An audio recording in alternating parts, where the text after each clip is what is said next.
Abu Hurayra radhiyallahu anhu rivayet kılar. Peygamberimiz sallallahu aleyhi ve sellem aytdı. İnnallaha tayyibun la yaqbalu illa tayyiban. Ve innallaha emara'l mu'minina bima emara'l mursalin. Faqal: A'udhu billahi mineşşeytanirracim. Ya eyyuhar rusulu kulu minat tayyibati ve'amalu salihan inni bima ta'malun alim. وقال يا أيها الذين آمنوا كلوا من طيبات ما رزقناكم ثم ذكر الرجل يطيل السفر أشعث أغبر يمد يديه إلى السماء يا رب يا رب ومطعمه حرام ومشربه حرام وملبسه حرام وغذي بالحرام فأنى يستجاب لذلك. İmam Müslim hem Tirmizi getirgen Abu Hurayra radhiyallahu anh'dan bu hadiste Allah elçisi sallallahu aleyhi ve sellem aytdı. Allah Teala yaxşı hem yaxşılıqını kabul ite. Hem Allah Teala müminlerge buyurdu, özünün ilçilerine, mürselinlerge buyurgan eybirini. Hem aytdı, yani Kur'an'da ey ilçiler, rasuller, halallerden bulganını aşağız, hem izgilikler kılığız, minsiz kılgan amellerini bilüşe haberdar dedi. Allah Teala özünün ilçilerine, peygamberlerine, barşasına da tayyibat, yani yaxşı halal eybirlerini aşarga buyurdu, hem izgilikler kılırga. Alimler ayttılar, halal eybirler aşağız, hem izgilikler kılığız deyip aytu, halal eybirlerini aşav, ol izgilikler kılığa sebep bular. Şulay ok aytdı di, devam ete Peygamberimiz sallallahu aleyhi ve sellem. Allah Teala ayta Bakara suresinin 172. ayetinde: Ey iman getirişiler, biz sizni rızıklandırgan eybirlerden halallerin aşağız di. Allah Teala türlü rızıklar bergen. Onlar arasında halalleri var, hem haramları da var. Hem Allah Teala bu ayette biz rızıklandırgan bergen eybirlerden halal bulganların aşağız ey iman getirişiler deyip Allah Teala şol rızıklardan halallerin aşarga buyura. Çünkü koy birevler eyteler, tegisinde Allah Teala barlıkka getirgen onun mınsında Allah Teala barlıkka getirgen bitinde nişep yaramı deyip. Lakin Allah Teala sınav üçün haram bulganların da barlıkka getirgen rızıkның haramları da var. Ol indi özü haram bulurga mümkün, ya ki onu tabu yolu haram bulurga mümkün. Haram yol bilen kirgen rızık, ol rızık haram bula. Asılı onun halal bulsa da, yani aşağıga yaraklı bulsa da, haram yol bilen tabılgan rızık haram bula. Şuna göre de Allah Teala biz rızıklandırgan eybirlerden halallerin gine aşağız di. Şundan sonra Peygamberimiz sallallahu aleyhi ve sellem bir kişini iske ala, ol kişi uzak seferden soğdu, şeşleri tuzgan, hem de tuzanğa batkan, hem ol kulların küterip kökke taba, ey Rabbim deyip Allah Teala'dan dua kılıp soruydu. Peygamberimiz sallallahu aleyhi ve sellem ayta, ol kişinin lakin di aşağını haram, işkeni haram, hem onun kiygen eybiri haram, hem ol haram başatıp terbiyelengen, üstürilgen, nişik onun duası kabul bulsun dey. Yani haram aşağı kişilerinin duaları kabul bulmay. Dualar kabul bulsun üçün, yani eytüşüler küp, dua kılabız, lakin Allah Teala cevap vermey deyip, duam kabul bulmay deyip, şularının bir sebebi ul haram eybirler aşağı. Eybir özü haram gına bulmasqa mümkün, lakin onu tapkan yolu haram bulsa, riba kebek meselen, aldav kebek, hem başka yollar bilen, ol rızık haram bula, hem onu balalarına aşatsa, ol balalar haram aşap üseler, yani itleri onların haram bula. Başka hadislerde eytilgen şey, Peygamberimiz sallallahu aleyhi ve sellem eytken, haram aşap üsken it, cehennem utu üçün layıklırak degen. Şimdi eden balaları bay kişilerge kızıgalar, hem indi Müslümanlar da yaşlar bigrek de bay halli kişilerge qarıylar da hem şularga kızıgalar, hem şular kebek bulurga, baylık ziyarga umtulalar. Abdullah ibn Mesud radhiyallahu anh ayta, قال رسول الله صلى الله عليه وسلم إن الله قسم بينكم أخلاقكم كما قسم بينكم أرزاقكم وإن الله يعطي الدنيا من يحب ومن لا يحب ولا يعطي الدين إلا من يحب فمن أعطاه الله دينا فقد أحبه. Hem indi bu uzun hadis Peygamberimiz Allah'ın elçisi sallallahu aleyhi ve sellem aytdi. Haqlıqda Allah Teala sizge xuluqlarınızı bilgen kebek türlü kişiге türlü xuluq Allah Teala bergen kebek, yani ul xuluqlar tumuştan fitri, yani kişi özü tilep kine xulqın tumuştan bulgan, tabiği bulgan xulqın özgerte almay. Şularını bilgen kebek yoki sizning endi xalqlaringizni, qiyafetlaringizni Allah Teala bilgeladi dey. Her kimge bir türlü etib berdi. Kishi o'zi tilab tugul. Şunun kebek o sizning rizqlarni da, sizga tegishli rizqlarni da sizga bo'ldi dey. Ya'ni nasib deb ataladi. Sizga nasib bo'lgan rizqlarni da şulay Allah Teala belgiladi, bo'ldi. Allah Teala dünyani dey. Hamna bu hadiste Peygamberimiz sallallahu aleyhi ve sellem malını dünya dey. G'ibadetlerini ahiret deb aytirga bo'lar. Yani ahiret üçün bo'la turgan ishlar ahiret deb. Endi mal ol dünya deb atalgan. Allah Teala dünyani berdi, o'zi suygan kishiga da, o'zi suymagan kishiga da. Lakin dinni berdi, yani taqvolikni, izgilikni berdi, o'zi suygan kishigagina dey. Hem kimge Allah Teala din berse, yani dinilikni berse, ol onu indi yarattı dey. Allah Teala o'zi yaratgan kishini taqvo qila, dinli qila. Amma boyliqni yaratgan kishisine de, yaratmagan kishisine de bire. Şuna ko'ra da kishinin halli boy buluvu Allah Teala'ga yaqin buludan tugul, belki Allah Teala o'zi belgilagancha kimga nasibi neshik. Şuna ko'ra da adam balası ko'pmigina xiyollansa da Allah Teala ona bergan nasibdan ortig'in ola olmay. Agar ona faqir bulu yazılgan iken ol boy bula olmay. Agar kishiga boy bulu yazılgan iken ol neshikkina boy bulmasqa tilasa da ol faqir bula olmay. Şuşu turda Peygamberimiz sallallahu aleyhi ve sellem aytdi. Şuna ko'ra da boyliqqa qiziqirga kerak tugul, Allah Teala'dan hayırlı, bereketli, halalin sorarga kerak. Peygamberimiz sallallahu aleyhi ve sellem ul hadisning davamında ayta, Allah Teala pishroq aybir bilan pishroqliqni yuvmay, lakin yaxshi aybir bilan pishroqni yuvadi. Yani berilgan sadaqalar, hem zakatlar, hem ig'analar agar ul halal yo'l bilan topilgan bo'lsa, hem ul halal bo'lsagina ul bandaning gunohlarin g'afu ita yuva, hem de endi ona savoblar yozila.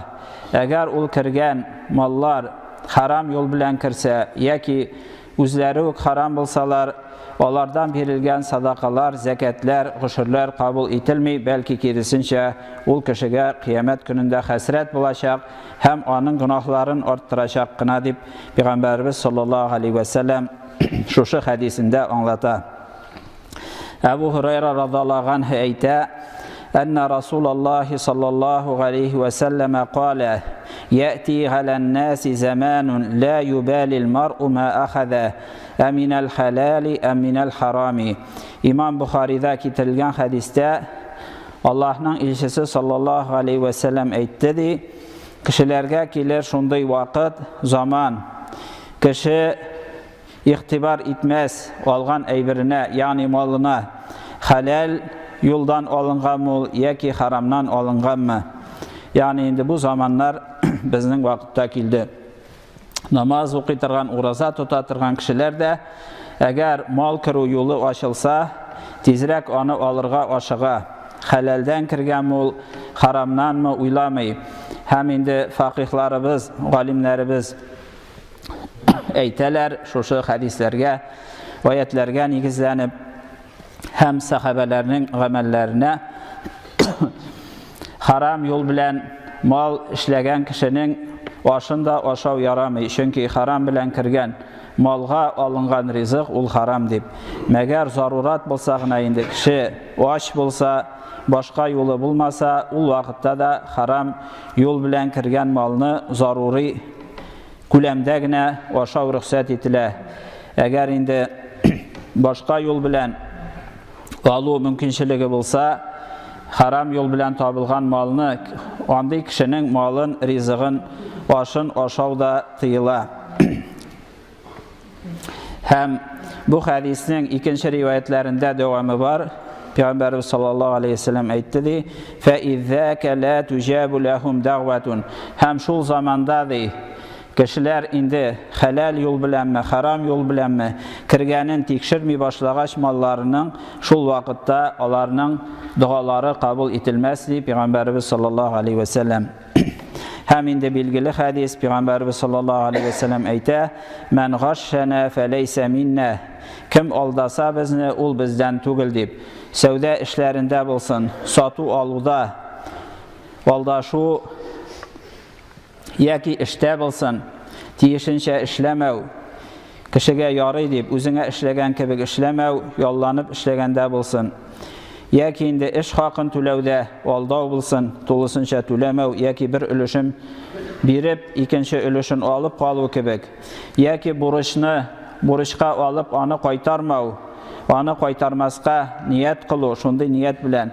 Булар бөтенесе дә алдашу һәм Пәйгамбәрбез саллаллаһу алейһи ва саллям әйтә, андый кешеләр бездән түгел ди, мусламаннардан түгел ди. Һәм инде Аллаһ Тәгалә дә әйтә: "Кунтум хайра умматин ухриҗат лин-наси", ди, сез иң хәерле өммәт булдыгыз дигән, шушы өммәткә керми кемнәр алдашалар сатуда, алуда, бурыч алуда, кайтаруда, яки эштә сыйфатсыз эшләп, яки алдап. Нугман ибн Башир радаллаһу анһума әйтә: "Сами'ту Расулаллаһи саллаллаһу алейһи ва саллям яқул: "Аль-халалу баййинун валь-хараму баййинун ва байнахума муштабихатун ла я'ламухунна каthирун минан-нас. Фаман иттаqa шубухати истабра'a лидиниhi ва гирдиhi ва ман вақа'a фи шубухати вақа'a фил-харами." Бухари, Муслимдә һәм башка җыентыкларда китерелгән хадистә Аллаһ илчесе саллаллаһу алейһи ва саллямның әйткәнен ишеттем ди. Хәләл ул ашык, ап-ашык, ягъни һәр кем белә аны хәләл әйберне. Харам ул ашык ди, ап-ашык. Һәр кем, һәр мусульман харамны белә ди. Ләкин шулар арасында шикле әйберләр бар. Аларны күпчелек кешеләр белми ди. Һәм кем шушы шикле әйберләрдән сакланса, ул үзенең динен һәм намусын паклар ди, чиста килеш саклар ди. Кем шул шикле әйберләргә төшсә, ул харамга төште ди. Ул шикле әйбер харам булмаска да мөмкин, ләкин шундый ният белән харам булырга мөмкин икәнен белә торып, аны үзенә хәләл иткән кеше харамга төшәр, аермас, ихтибарсыз булыр. Шуңа күрә Пәйгамбәрбез саллаллаһу алейһи ва саллям әйтә: "Кем шикле әйбергә төшсә, ул харамга төшәр" ди. Шуңа күрә дә инде күп мусульманнар арасында да шикле булган әйберләрне, яки инде макрух булган, харамга якын әйберләрне мал сөеп, үзләренә файда алыр өчен үзләренә рөхсәт итәләр, яки рөхсәт итүләрен сорыйлар. Ләкин Пәйгамбәрбез саллаллаһу алейһи ва саллям әйткән инде, тақвалык ул дигән шушы шикле әйберләрдән саклану дигән. Аның өчен фәтва, мөфти кирәкми иманлы кешегә. Хәләл ашык дигән, харам ашык билгеле. Әгәр инде шикле булса, тақва кеше ул шикле әйбердән саклана. Кем инде ул шикле әйберләргә кирип китсә, ул кеше харамга кирде дип Пәйгамбәрбез саллаллаһу алейһи ва саллям инде хөкем чыгара, ягъни ул харамга кирер дими, ул инде харамга кирде ди. Шуңа күрә сакланырга кирәк. Монда фәтвәләр эзләп йөрү кирәк түгел. Шикләнәсең икән ул эшнең хәләл булуында, харам яки харам булуында, яки ул ризыкның хәләл булуында шикләнәсең икән, аны калдырсаң, шул вакытта бу бәндә муттакиннардан, тақвалардан булыр.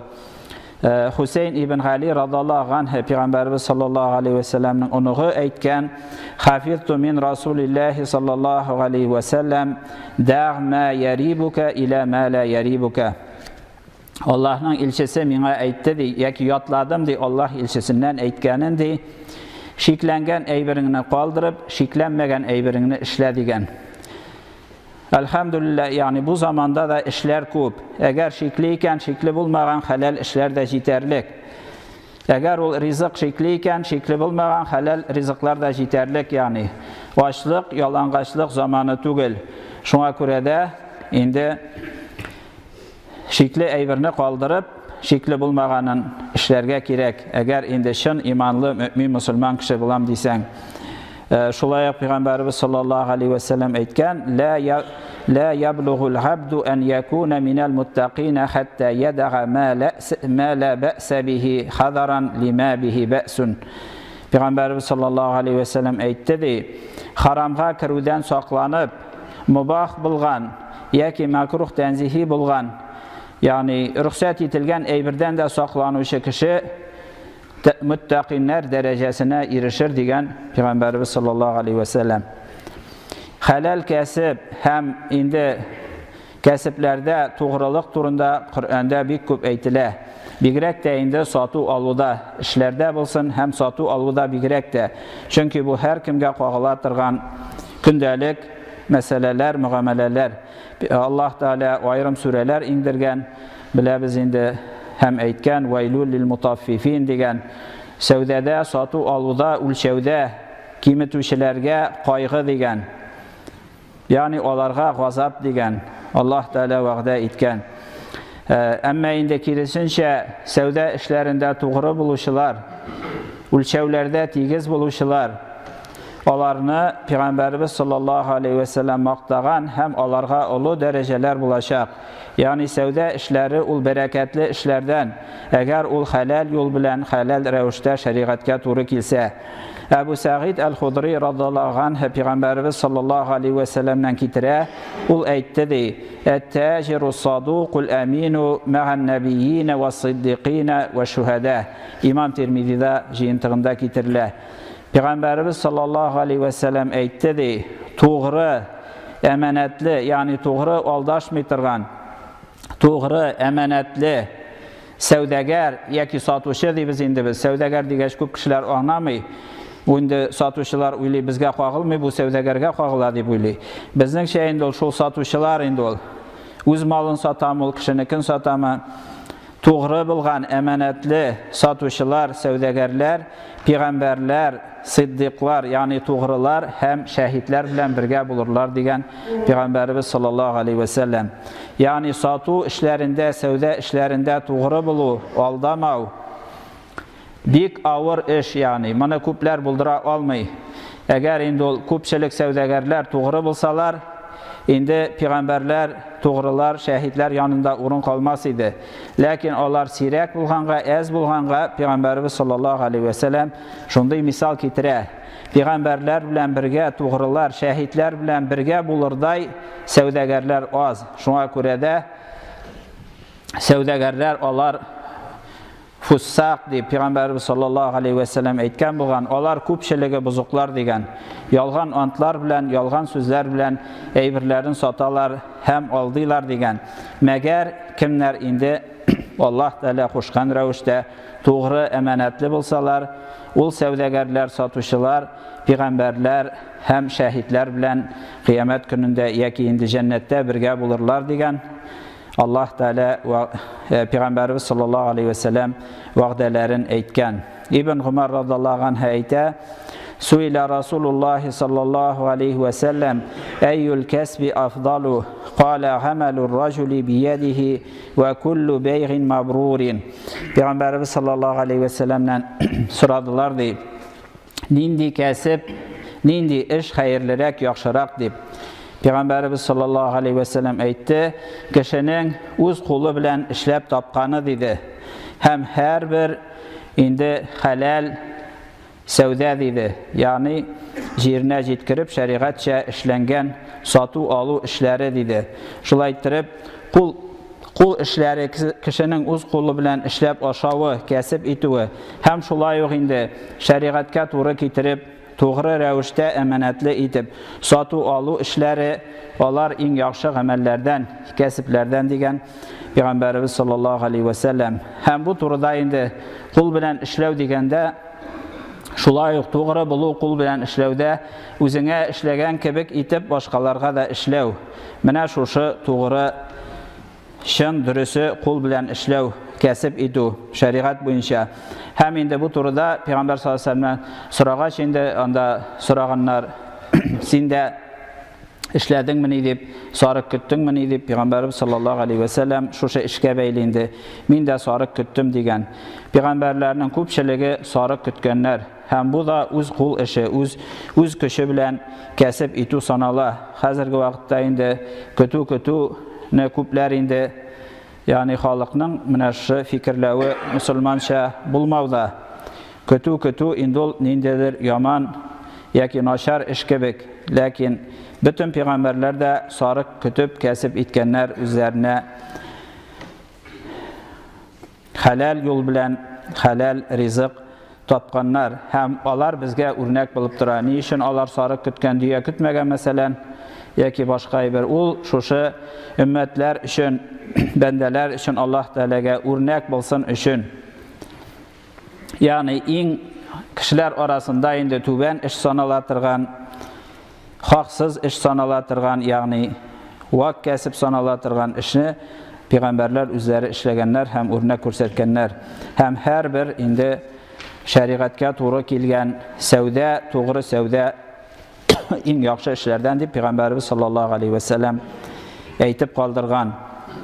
Һәм инде бүген җомга көне турында инде сүрәсендә беләсез, әгәр җомгага азан әйтелсә, ашыгыз, Аллаһ Тәгаләне зикр итәргә дигән, ягъни җомга намазларына, әмма җомга намазы биткәннән соң Аллаһ Тәгалә әйтә: "Фәйза кудиятис-салату фанташиру фил-арди вабтагу мин фадлиллаһи вазкуруллаһа кәсиран ләгалләкум туфлихун."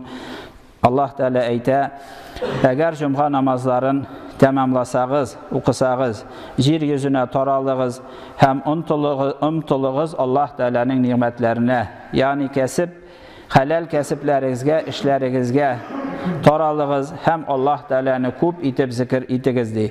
Чөнки сәүдә эшләрендә яки эшләрдә таралганнан соң, гарәпләрдә инде ул төп сәүдә эшләре булган, адәм балалары Аллаһ Тәгаләне оныталар, шуның аркасында алдыйлар, ялган антлар итәләр, әйберләрен сатыр өчен, кимчелекләрен күрсәтмәс өчен. Шуңа күрә Аллаһ Тәгалә әйтә: Аллаһның ниъмәтләренә омтылыгыз, ягъни сәүдә эшләренә һәм башка эшләргә, һәм Аллаһ Тәгаләне күп итеп зикр итегез ди. Ягъни мәчетләрдә генә түгел, бигрәк тә базарларда, сату алу барган җирләрдә Аллаһ Тәгаләне күп итеп зикр итегез дигән. Һәм инде башка хәдисләрдә килә, кем инде базарга барып لا إله إلا الله وحده لا شريك له له الملك وله الحمد يحيي ويميت وهو على كل شيء قدير. Hem başka şunday وحده لا شريك له له الملك وله الحمد. Hem başka менә şunday zikirlerini әйтсә, аңа şunday savaplar дигән фазиләтләре килә. Hem кайбер сахабалар савапларга ирешер өчен кайсы базарга чыгып сәлам биреп йөргән, кайсы шушылай кычкырып зикр әйтеп йөргән. Шуңа күрә дә сәүдә эшләрендә бигрәк тә Аллаһ Тәгаләне күбрәк искә алу һәм зикр итү тиешле. Бәлки сез уңышка ирешерсез ди. Ягъни шулай эшләгәндә бәлки ләгалләкум, анда да бәлки уңышка ирешерсез. Ягъни Пәйгамбәрбез саллаллаһу алейхи ва сәллям кушканча тугры, әманәтле сәүдәгәрләрдән, пәйгамбәрләр һәм шаһидлар белән була торган кешеләрдән булырсыз дип, Аллаһ Тәгалә инде бәлки уңышка ирешерсез дип әйтә. Аллаһ Тәгалә барчаларыбызны да туры юлдан баруыбызны насип кылса иде. Ашаган эчкәннәребезне халал кәсепләр белән табылган халал маллардан кылса иде. Һәм дә инде Аллаһ Тәгалә шуның бәрәкәтендә дуаларыбызны дөньябыз, ахиратыбыз өчен кабул кылса иде. Һәм инде безне харам кәсепләрдән, харам маллардан саклап, инде дуалары кире кайтарыла торган, кабул ителми торган кешеләр булудан Аллаһ Тәгалә барчабызны да сакласа иде. عباد الله أوصيكم ونفسي بتقوى الله إن الله مع الذين اتقوا والذين هم محسنون بارك الله لي ولكم في القرآن العظيم ونفعنا وإياكم بالآيات وذكر الحكيم إنه هو السميع العليم الغفور الرحيم المجيب الدعاء وتوبوا إلى الله أيها المؤمنون لعلكم تفلحون.